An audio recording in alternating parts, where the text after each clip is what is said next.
Assalamualaikum warahmatullahi wabarakatuh.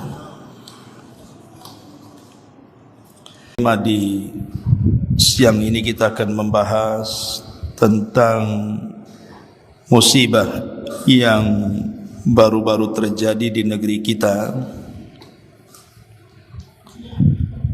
Banjir dan tanah longsor yang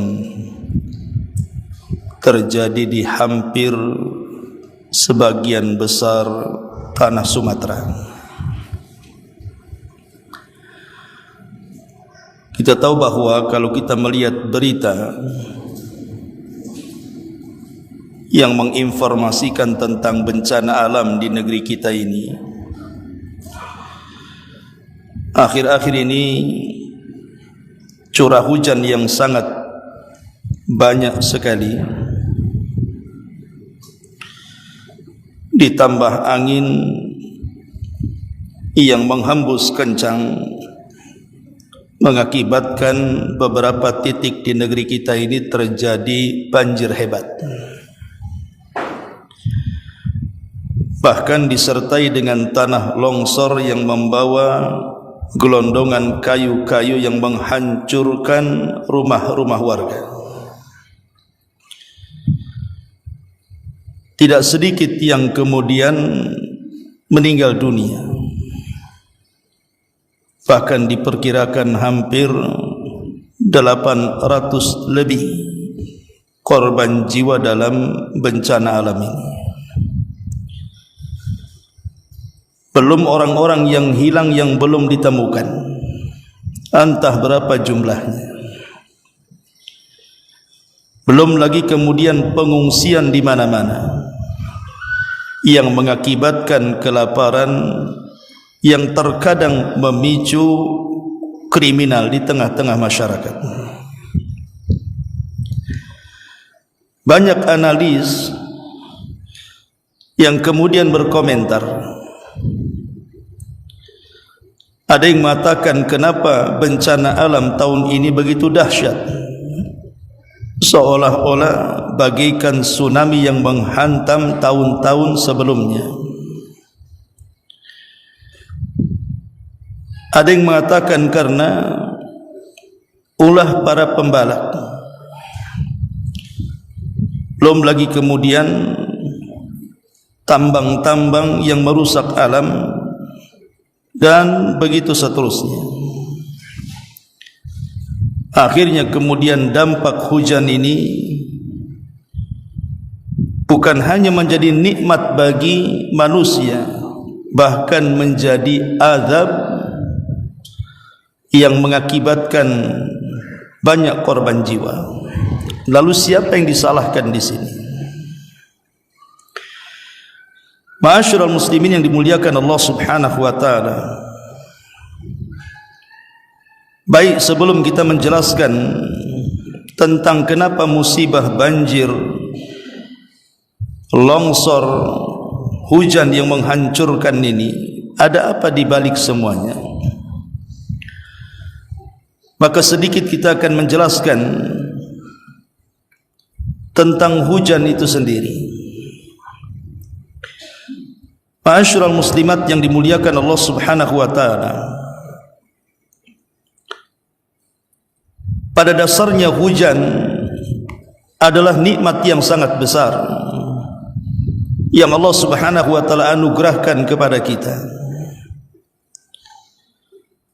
bahkan kepada bumi itu sendiri.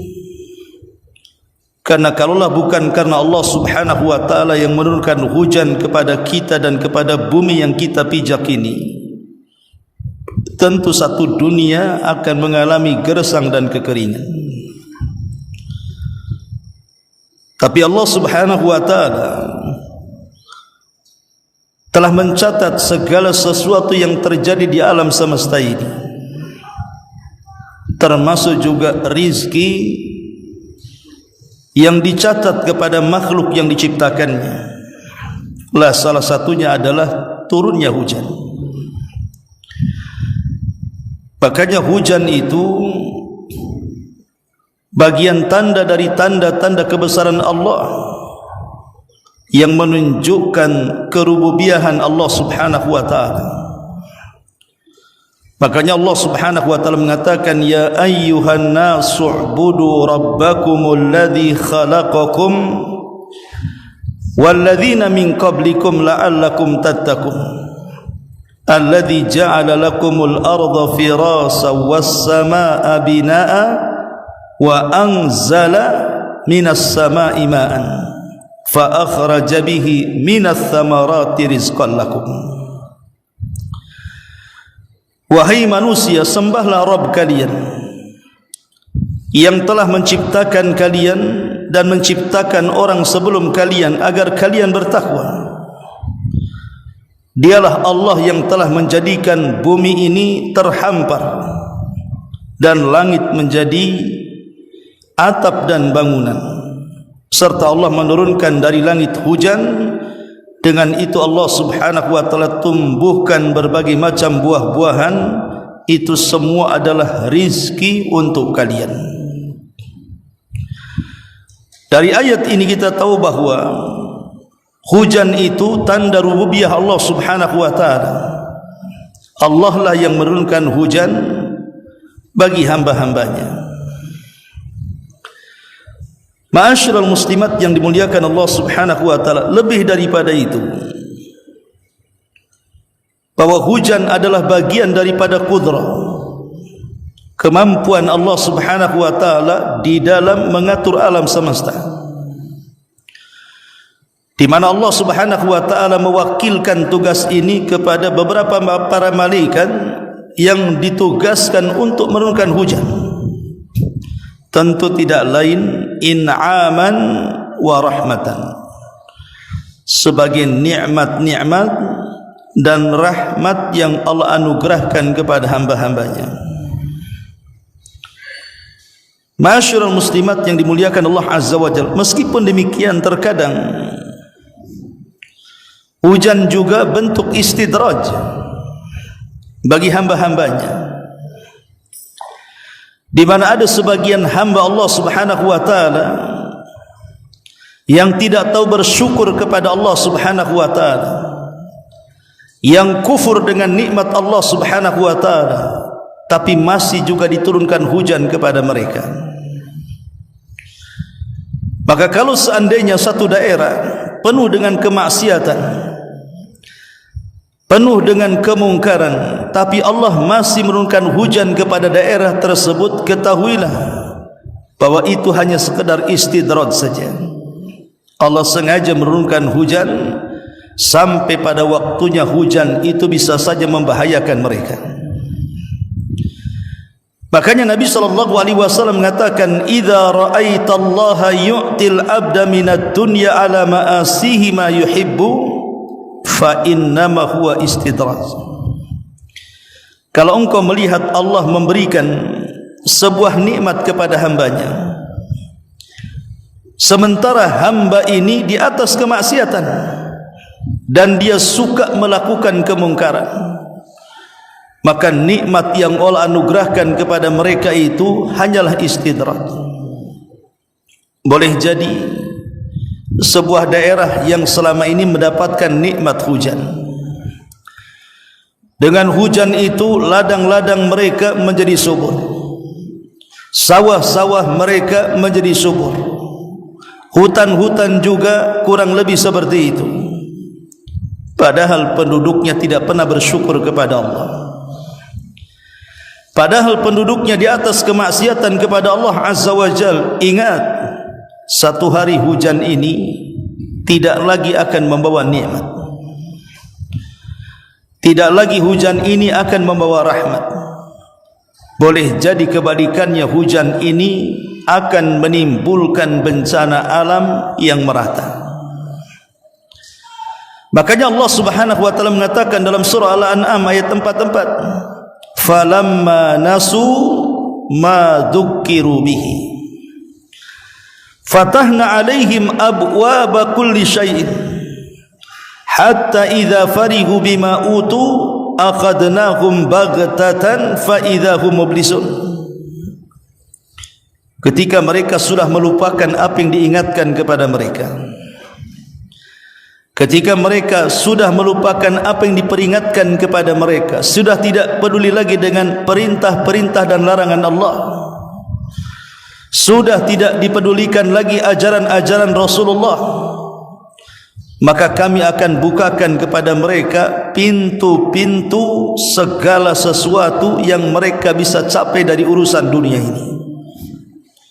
Tapi ingat, hatta idza farihu, tapi ketika mereka di atas kesenangan, panen melimpah, buah-buahan di mana-mana,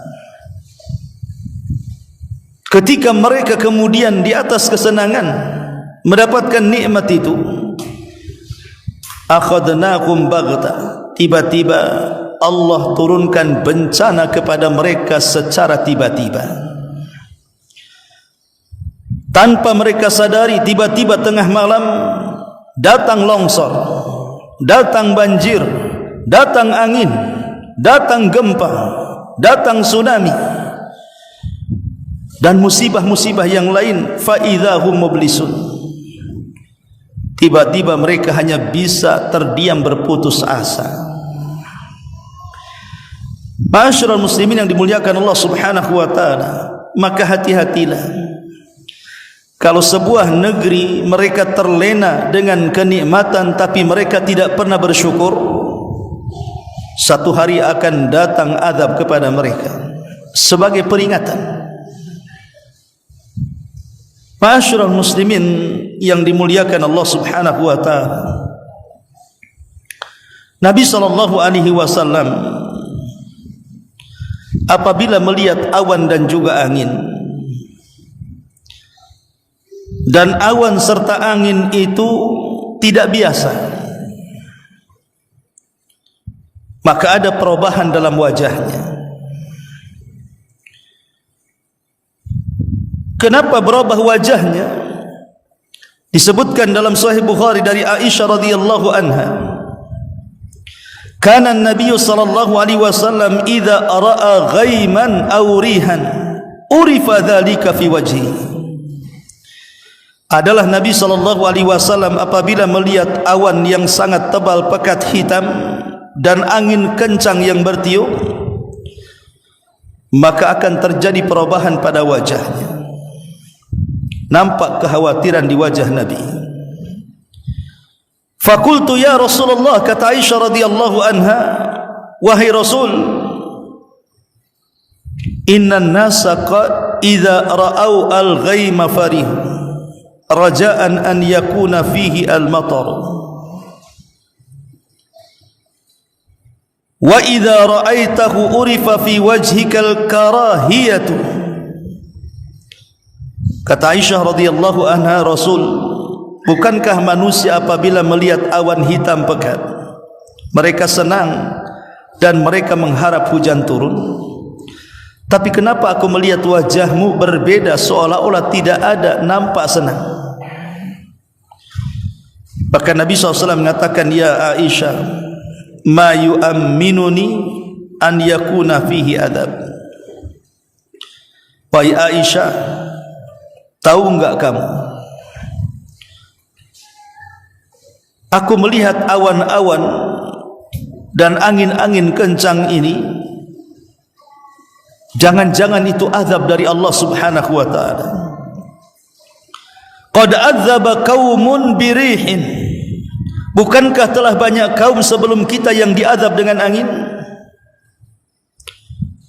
Wa qad ra'a qaumunul adzab, akhirnya kemudian mereka betul-betul melihat azab, seperti yang dikatakan oleh kaum Ad, hadza 'aridun mumtiruna. Mereka sangka awan pekat itu adalah air hujan yang akan menghujani mereka, rupanya itu permulaan azab yang akan membinasakan kaum Ad. Ma'asyiral muslimat yang dimuliakan Allah Azza wa Jalla, lihat di sini, terkadang apa yang kita anggap nikmat bisa berubah menjadi azab, seperti hujan. Yang selama ini orang bahagia dengan hujan dan orang tidak suka dengan adanya kekeringan, pacaklik dan semacamnya. Tapi siapa yang nyangka rupanya hujan-hujan yang kita anggap itu sebuah nikmat berubah menjadi azab, meluluhlantakkan bukan hanya satu daerah, bukan hanya satu desa, 2, 3, bahkan kota pun dibinasakan. Ma'asyiral muslimat yang dimuliakan Allah Subhanahu wa taala, dari sini kita bertanya-tanya, musibah yang terjadi di negeri kita ini sebenarnya akibatnya apa? Kok bisa separah ini? Di dalam Al-Quran Allah Subhanahu wa taala sudah mengisyaratkan tepat di dalam surat Ar-Rum ayat 41. Allah Subhanahu wa taala berfirman, "Zaharal fasadu fil barri wal bahri bima kasabat aydin nas liyudhikahum ba'dalladzi 'amilu la'allahum yarji'un." Telah tampak kerusakan di darat dan di lautan disebabkan perbuatan tangan manusia. Allah membuat mereka merasakan sebagian akibat dari perbuatan mereka, tentunya agar mereka kembali ke jalan yang benar, merenungkan kesalahan mereka. Dan Allah Subhanahu wa taala juga menjelaskan dalam ayat yang lain, Allah Subhanahu wa taala mengatakan, wa lanabluwannakum bi syai'in minal khaufi wal ju'i wa naqsim minal amwali wal anfusi wath thamarat wa basyiris sabirin. Kami pasti akan mengujimu dengan sedikit ketakutan, kelaparan, kekurangan harta, hilangnya jiwa, punahnya buah-buahan. Sampaikanlah wahai Muhammad kabar gembira kepada mereka orang-orang yang sabar menghadapi ujian. Ma'asyiral muslimat yang dimuliakan Allah Subhanahu wa taala, dua ayat ini ingin menjelaskan kepada kita bahwa terkadang musibah ini terjadi karena tangan-tangan manusia itu sendiri. Jadi ada sebagian musibah itu yang diakibatkan karena ulah manusia. Walaupun kita tidak menafikan ada ujian itu yang memang Allah Subhanahu wa taala turunkan sendiri untuk menguji hamba-hambanya. Tapi yang namanya di dunia ini pasti ada yang namanya sebab akibat. Kenapa terjadi banjir akhir-akhir ini? Longsor di mana-mana, bahkan separuh Sumatera kalau saya katakan demikian, hampir luluh lantah. Ada yang tenggelam dengan lumpur rumahnya, ada yang diterjang rumahnya sampai roboh kemudian mengakibatkan orang-orangnya binasa, ada yang terbawa hanyut banjir sehingga tidak ditemukan sampai sekarang, ada yang tertanam lumpur entah kemana orangnya.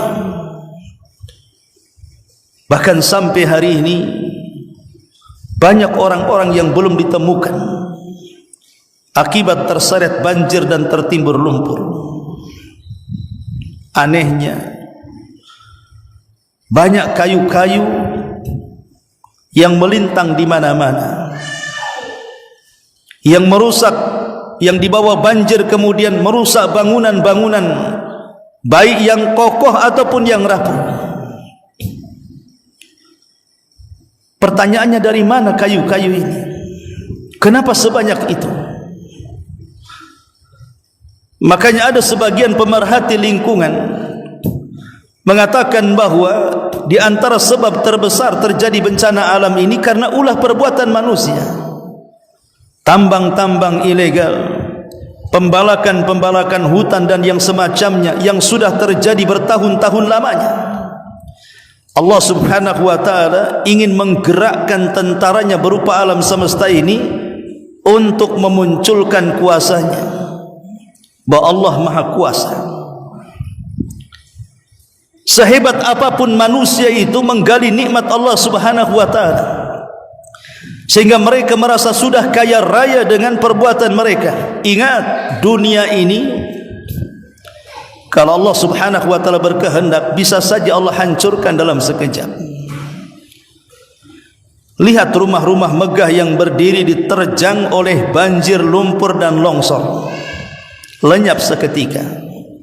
Di mana rumah itu? Di mana kendaraan mewah itu? Di mana taman-taman indah itu? Di mana kesombongan manusia ketika mereka menyombongkan dengan kekayaan mereka, dengan rumahnya yang indah, dengan kendaraannya yang megah, dengan tamannya yang luar biasa dipandang manusia? Kemana itu semuanya? Masyarul muslimat yang dimuliakan Allah Subhanahu wa taala, kalau Allah berkehendak, Allah bisa memberikan nikmat kepada siapapun dari hamba-hambanya, sebagaimana Allah juga sanggup mencabut dengan seketika nikmat itu dari hamba-hambanya. Karena dunia ini bukan tempat tinggal manusia yang hakiki. Dunia ini persinggahan belaka. Sebagaimana perkataan Rasul kepada Ibnu Umar, kun fid dunya ka'annaka gharib aw abirus sabil. Wahai Ibnu Umar, jadilah di dunia ini seperti orang asing atau pelintas jalan saja. Ma'asyiral muslimat yang dimuliakan Allah Subhanahu wa taala, tentu walaupun demikian, entah ini berupa azab, entah ini berupa ujian, entah ini berupa teguran, wallahu a'lam. Tapi yang jelas di depan mata, banyak korban yang bergelimpangan begitu saja. Laki-laki, perempuan, anak-anak, remaja, dewasa, orang tua, semua terkena imbasnya. Tentu yang bisa kita katakan kepada mereka yang terkena musibah, bersabarlah. Bersabarlah kepada Allah Subhanahu wa taala. Al-Imam Al-Ghazali dalam kitabnya Ihya Ulumuddin menjelaskan bahwa sifat sabar adalah salah satu pembeda sifat manusia dengan makhluk ciptaan Allah yang lainnya.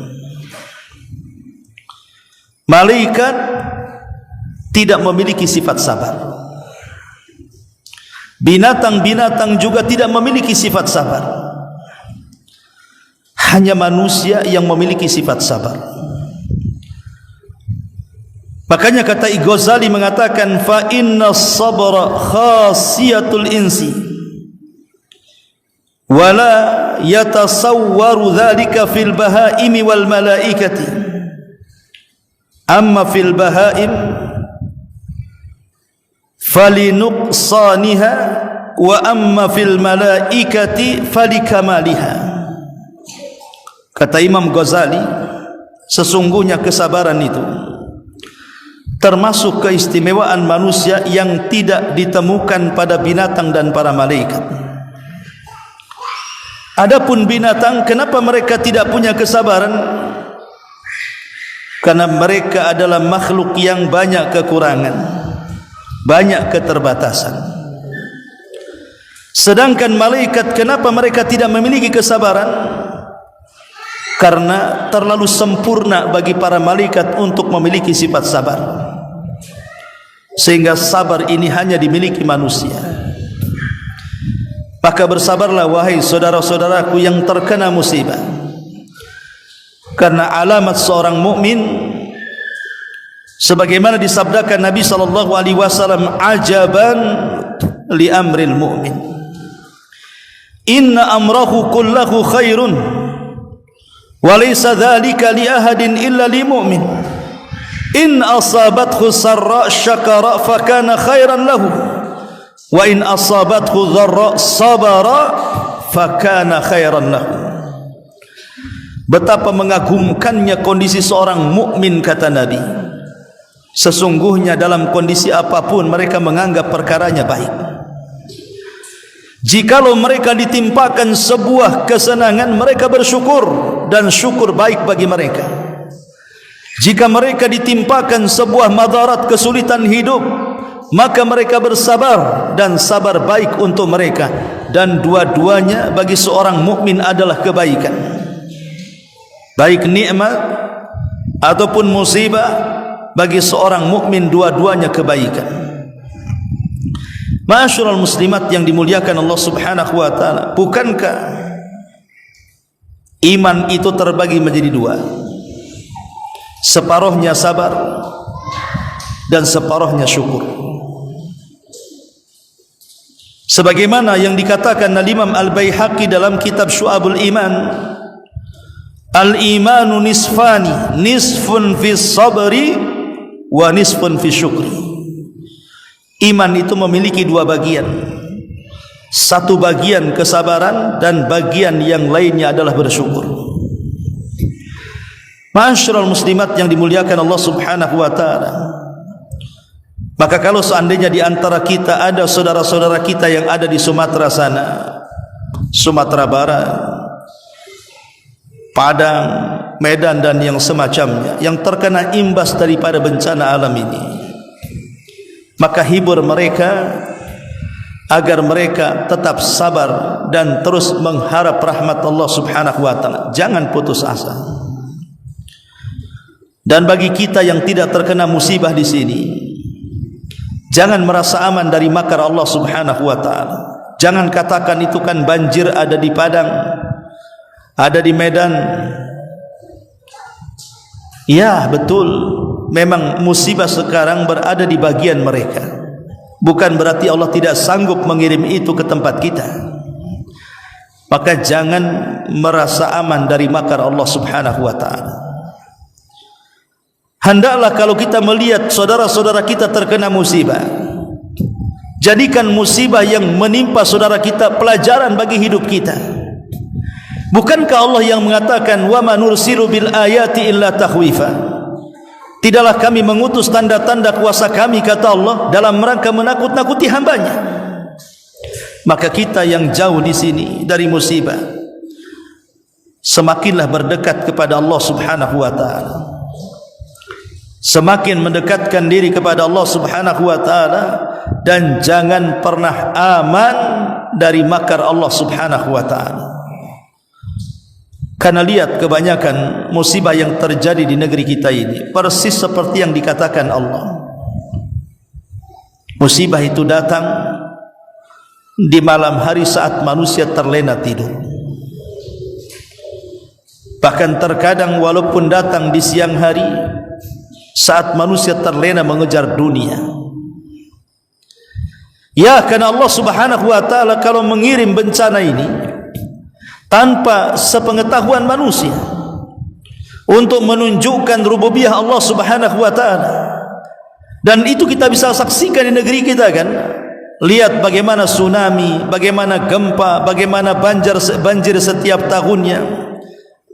Terkadang datang di waktu-waktu kelalaian manusia. Di waktu-waktu manusia lalai mendekati subuh, pas enak-enaknya tidur, tiba-tiba datang bencana. Pas enak-enaknya mencari kerja, mengejar dunia, lalai dia, tiba-tiba datang pula bencana. Ma'asyiral muslimat yang dimuliakan Allah Azza wa Jalla, maka jangan pernah lengah dan jangan pernah membiarkan musibah itu berlalu tanpa mengambil hikmah di balik musibah itu. Lalu apa hikmahnya? Kenapa musibah itu beruntun datang di negeri kita ini? Dan bukan hanya memakan jiwa satu dua orang, bahkan sampai ratusan, bahkan sampai ribuan.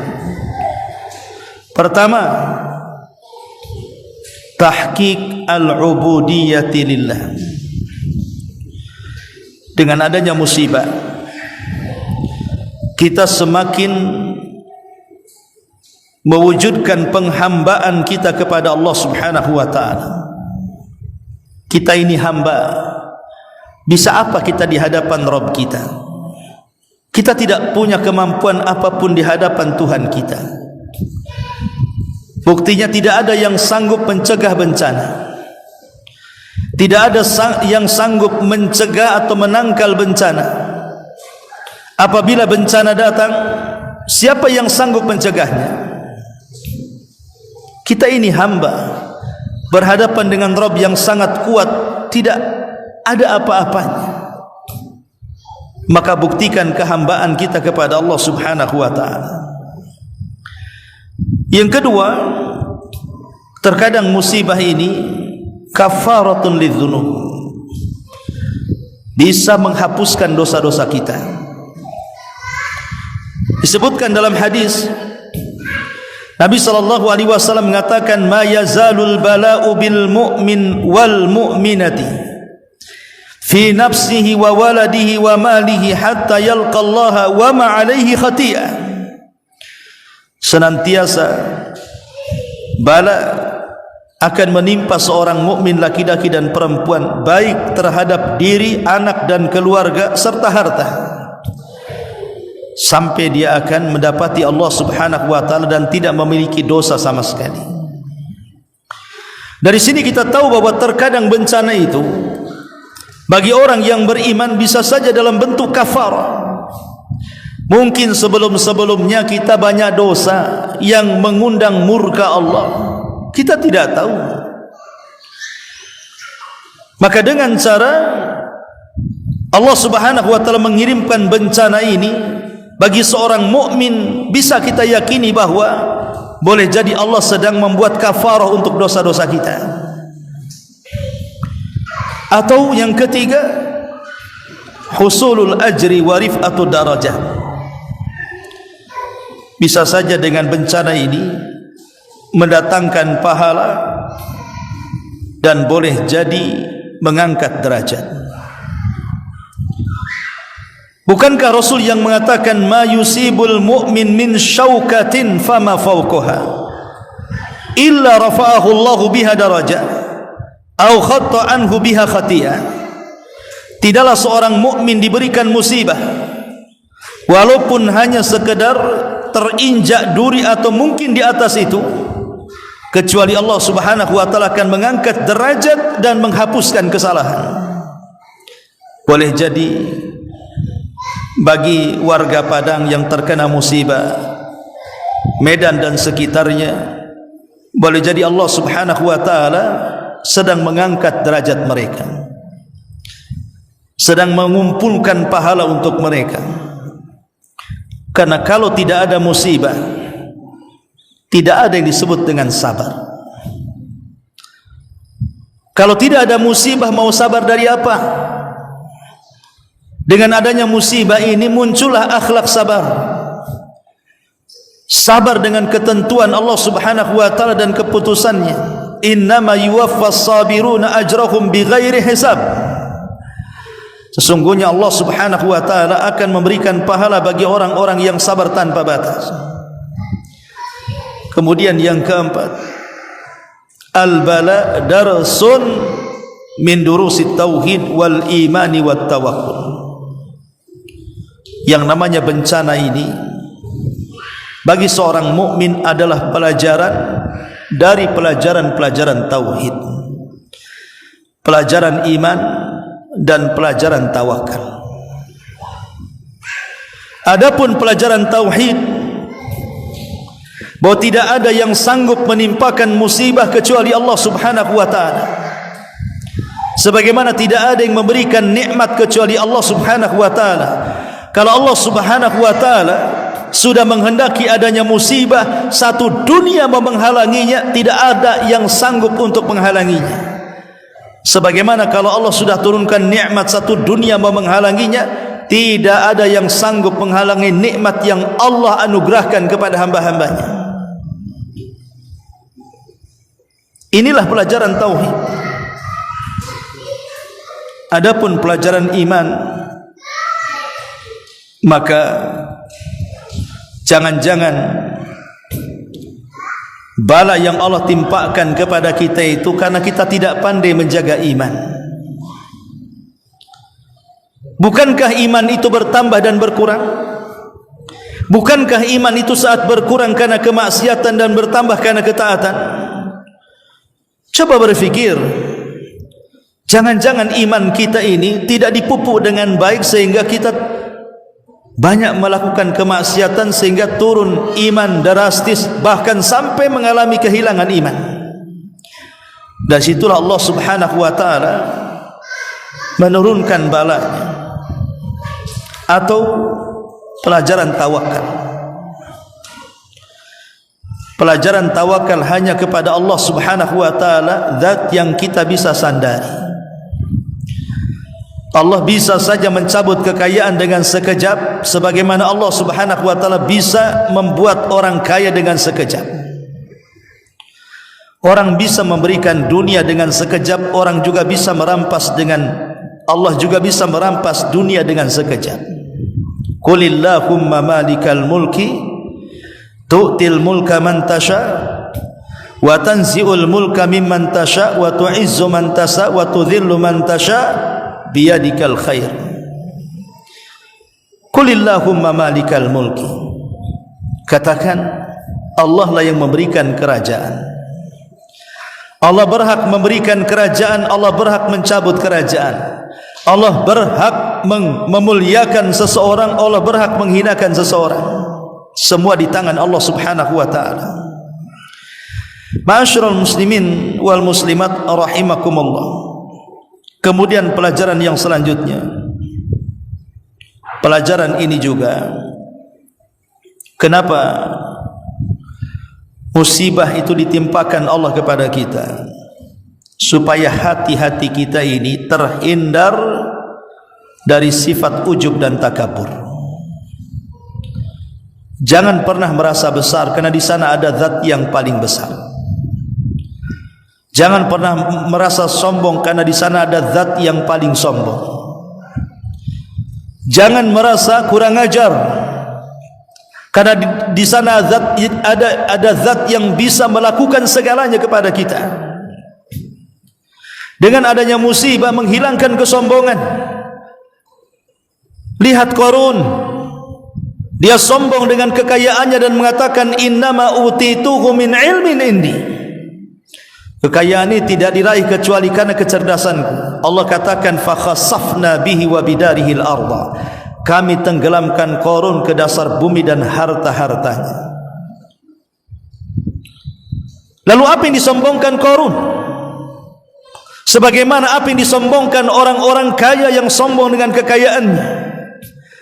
Sebagaimana orang-orang kaya yang menyombongkan dengan kendaraannya, yang menyombongkan dengan luas kebun dan sawahnya, yang menyombongkan dengan banyaknya uang miliaran bahkan triliunan di ATM-nya.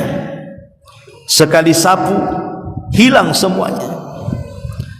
Sekali datang tsunami, banjir, longsor, angin, musnah seketika.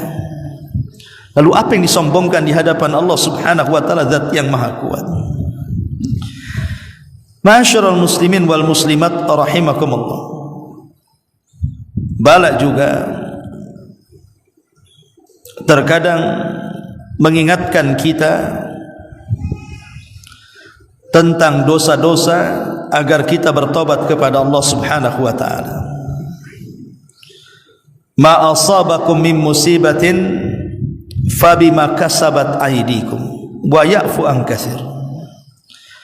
Tidaklah musibah yang Allah timpakan kepada kalian tidak lain karena ulah tangan kalian, tapi Allah memaafkan dengan pemaafan yang banyak.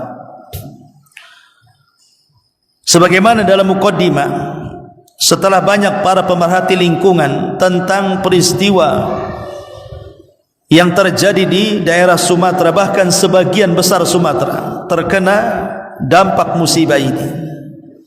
Rupanya karena apa? Ulah manusia, penggundulan hutan hanya untuk memperkaya diri sendiri tanpa menjaga alam, pembalakan tambang ilegal, belum lagi kejahatan-kejahatan. Itu semua adalah mengundang azab Allah Subhanahu wa taala. Kemudian juga musibah ini juga menyingkap hakikat dunia dan juga kemegahannya. Bahwa dunia dan kemegahannya yang selama ini dicita-citakan semua manusia ingin diraihnya, persis seperti yang dikatakan Allah Subhanahu wa taala, mata'ul ghurur, hanya kesenangan yang menipu. Dunia ini kesenangan yang menipu, tidak kekal, akhiratlah yang kekal. Lihat, mungkin kita yang tidak merasakan berada di tengah-tengah bencana alam, tapi saya pernah datang ke tempat-tempat bencana alam dan berdialog dengan mereka. Dulu waktu gempa Lombok yang menghancurkan bukan hanya satu desa, kecamatan, satu kabupaten rata dengan tanah, saya berdialog dengan salah seorang yang terkena dampak bencana. Mereka mengatakan, Pak, waktu bencana itu datang, saya kira itu kiamat. Saya kira itu kiamat, bahwa Allah Subhanahu wa taala akan menghancurkan alam semesta. Karena saya lihat, katanya, ketika itu manusia semuanya sudah mabok, sudah tidak ingat siapapun dari keluarganya. Yang ada bagaimana caranya menyelamatkan dirinya masing-masing. Persis seperti gambaran kiamat. Wa taran nasa sukara wa ma hum bisukara. Kau lihat manusia mabuk padahal mereka tidak mabuk. Karena saat-saat kondisi seperti itu memang manusia seperti orang mabuk padahal tidak mabuk, tidak kenal anaknya, tidak kenal pasangannya, tidak kenal orang tuanya. Kalau sudah terjadi bencana, macam mana caranya menyelamatkan dirinya masing-masing? Bahkan tidak peduli dengan hartanya, dengan rumah yang sudah bertahun-tahun dibangunnya, dengan uang yang seumur-umurnya disimpannya, dengan perhiasan barang-barang mewah yang tersimpan dalam rumahnya, sudah tidak peduli, hancur-hancur. Yang penting selamat. Dari sini ada pelajaran bahwa kalau terjadi musibah ini menyingkap segala-galanya tentang hakikat dunia dan kemegahannya, bahwa itu semua adalah mata'ul ghurur, kenikmatan yang menipu saja. Ma'asyiral muslimat yang dimuliakan Allah Subhanahu wa taala. Dan juga musibah ini terkadang mengingatkan kepada kita tentang anugerah nikmat Allah Subhanahu wa taala. Nikmat yang belum kita syukuri. Karena begini, Bu ya, orang itu terkadang baru merasakan nikmat kalau sudah merasakan kebalikan daripada nikmat. Contoh, orang baru bisa merasakan nikmat melihat kalau dia pernah buta. Orang baru bisa merasakan nikmat mendengar kalau dia pernah tuli. Orang bisa merasakan nikmat bicara kalau dia pernah bisu. Orang baru bisa menikmati nikmatnya kedua kaki bisa melangkah kalau dulunya pernah dia pincang. Dan begitu seterusnya. Yang ingin saya katakan adalah, jangan kemudian menunggu kebalikannya datang. Kalau hari ini kita diberikan nikmat aman, terutama di Batam ini, tidak seperti yang terjadi di Sumatera Barat atau Medan dan sekitarnya, maka nikmat aman ini syukuri dengan cara banyak-banyak beribadah kepada Allah Subhanahu wa taala. Karena la in syakartum la azidannakum wa la in kafartum inna adzabi lasyadid. Kalau kalian banyak-banyak bersyukur maka ku tambah nikmatku, tapi kalau kalian kufur maka ingat azabku sangat pedih. Ma'asyiral muslimat yang dimuliakan Allah Azza wa Jalla, dan tentunya banyak lagi hikmah-hikmah di balik musibah. Tapi yang jelas bahwa pelajaran berharga yang bisa kita dapat dari musibah kepada saudara-saudara kita yang ada di Padang, Medan dan sekitarnya. Semoga Allah Subhanahu wa taala memberikan ketabahan kepada mereka, kesabaran kepada mereka, dan Allah Subhanahu wa taala memulihkan kembali kondisi mereka. Adapun yang kemudian meninggal dan mereka orang baik serta orang yang beriman, semoga dengan meninggal di atas banjir itu dianggap syahid. Karena bagaimanapun syahid itu bukan hanya mati dalam pertempuran saja, tapi orang yang mati tenggelam, terkena reruntuhan, itu juga bagian daripada mati syahid. Kalau dia orang yang beriman dan selama hidup di dunia terkenal baik ibadahnya kepada Allah atau muamalahnya kepada manusia, boleh jadi Allah pilihkan kematiannya seperti itu, supaya dia meninggal husnul khatimah. Salah satu dari orang-orang yang mati syahid meninggal karena tenggelam atau karena terkena runtuhan. Adapun orang-orang ahli maksiat yang mungkin rumahnya tersapu, yang mungkin hartanya habis, mudah-mudahan ini sebuah pelajaran bagi mereka. Jangan melakukan maksiat lagi, karena maksiat bagaimanapun mengundang azab Allah Subhanahu wa taala bagi mereka. Adapun kita yang menyaksikan di sini, jadikan itu pelajaran besar. Jangan pernah merasa aman dari azab Allah Subhanahu wa taala. Terus tingkatkan ibadah kita kepada Allah dan berdoa kepada Allah Subhanahu wa taala semoga kita dijauhkan dari bencana alam yang merata ini. Wallahu a'lam bishawab. Ini yang bisa sampaikan, mudah-mudahan ada manfaatnya. Subhanaka bihamdika asyhadu an la ilaha illa anta astaghfiruka wa atubu ilaik. Allahu taala alam. Assalamualaikum warahmatullahi wabarakatuh.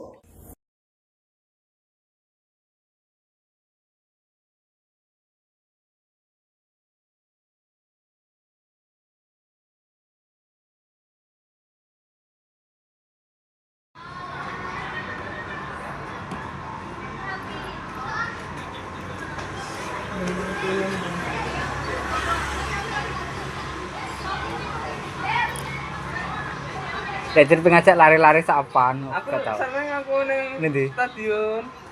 Wis apa? Dhewe ta. Penak ta? Tadi videone iki. Ndi lho. Sing tinggi sel minggu asine sepedaan. Aku ora ndek sepeda Mas masalah. Ning konaan ning alun-alun.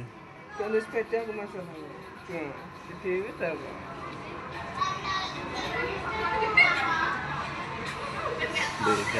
Maksudnya orang Melayu, dia tak video ini tuh.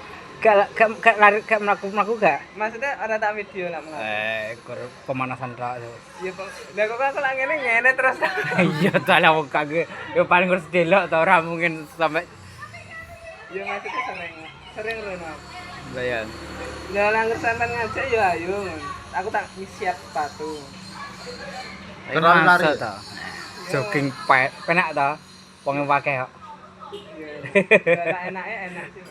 Di samping ngono ya ning awak ki penak. Jogging. Lah nek wong nek kancane tak kerasa.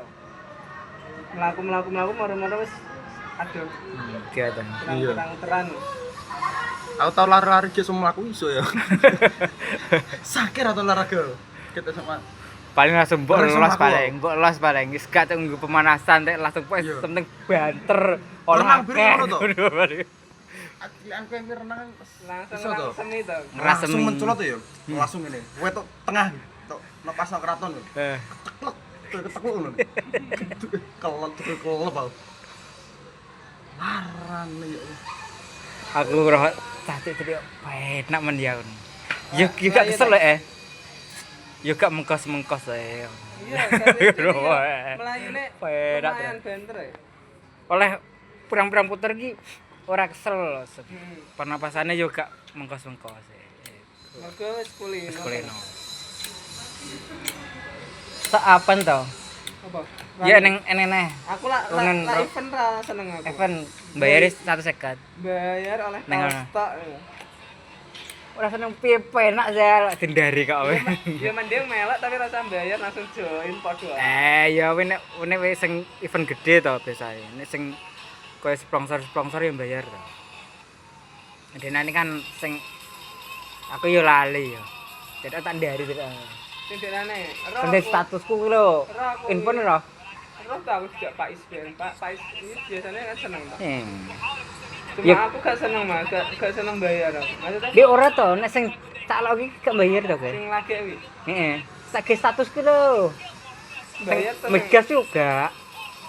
Masa ora? Gak wi, free wi. Sing bayar iki sing Pemkap. Yen Pemkap ya. to. Heeh. Biasanya mikir sing ditepu. Ya sing ada Megas, cuman Ini. kan Sing tempatnya melok nyilek alun-alun kuwi, booking alun-alun kuwi. gak ora aku lah. Aku sing bayar wi. Nek bayar ki nek awake dhewe fisike gak mampu, aja mending. Ora, Ya aku paling lak- oleh lak mikir oleh kawan sih mending